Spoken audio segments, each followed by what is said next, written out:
আপনাদের সমস্যার সমাধানের জন্য আমরা সুপারিশ করব এবং আমরা সেই আহ্বান জানাবো যে এইভাবে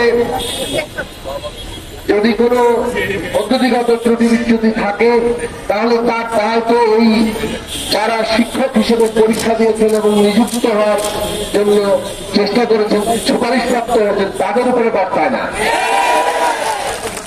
ভুল ত্রুটি যদি হয়ে থাকে তাহলে সংশ্লিষ্ট কর্তৃপক্ষের হয়েছে, এর দায় এই সুপারিশপ্রাপ্ত শিক্ষকদের উপর যাতে না চাপে তার জন্য আপনারা যথাযথ উদ্যোগ গ্রহণ করবেন। আমরা খুব শিগগিরই এই বিষয়ে সংশ্লিষ্ট কর্তৃপক্ষের সাথে আলাপ করব।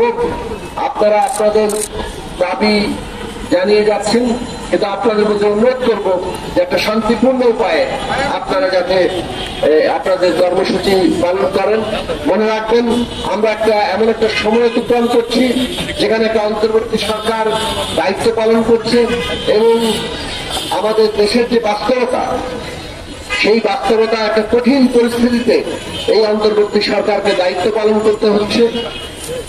একদিকে আমাদের ধর্মীয় প্রতিষ্ঠান, অন্যদিকে পতিত সরকারের দোসররা নানাভাবেই নানা ধরনের অস্থিরতা এবং বিশৃঙ্খলা সৃষ্টির চেষ্টা করে যাচ্ছে। এইরকম একটা বাস্তবতায় যখন আন্দোলন সংগ্রাম আপনারা করছেন আপনাদের ন্যায্য দাবি নিয়ে, তখন এই আন্দোলন পরিচালনার ক্ষেত্রে আপনাদের সেই সতর্কতা এবং সেই দায়িত্ববোধ থাকা দরকার, যাতে করে আপনাদের আন্দোলন সত্যিকার অর্থে আপনাদের যে দাবি সেটাকে তুলে ধরতে পারে, তার ন্যায্যতা নিয়ে হাজির হতে পারে এবং এর কোন রকম ফায়দা অন্য কেউ তুলতে না পারে।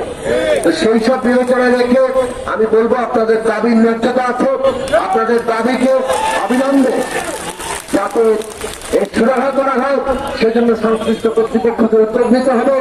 আমরা উচ্চ আদালতের কাছেও আবেদন জানাই যে আপনারা স্বল্পতম সময়ের মধ্যে, যথাসম্ভব দ্রুততম সময়ের মধ্যে এই বিষয়ে চূড়ান্ত মীমাংসা দিবেন এবং এই যে ৬,৫০০ সুপারিশপ্রাপ্ত শিক্ষকরা, তাদের যে বাস্তবতা, সেই বাস্তবতা বিবেচনা রেখেই আপনারা আপনাদের সিদ্ধান্ত দেবেন। সবাইকে ধন্যবাদ, আপনারা ভালো থাকবেন।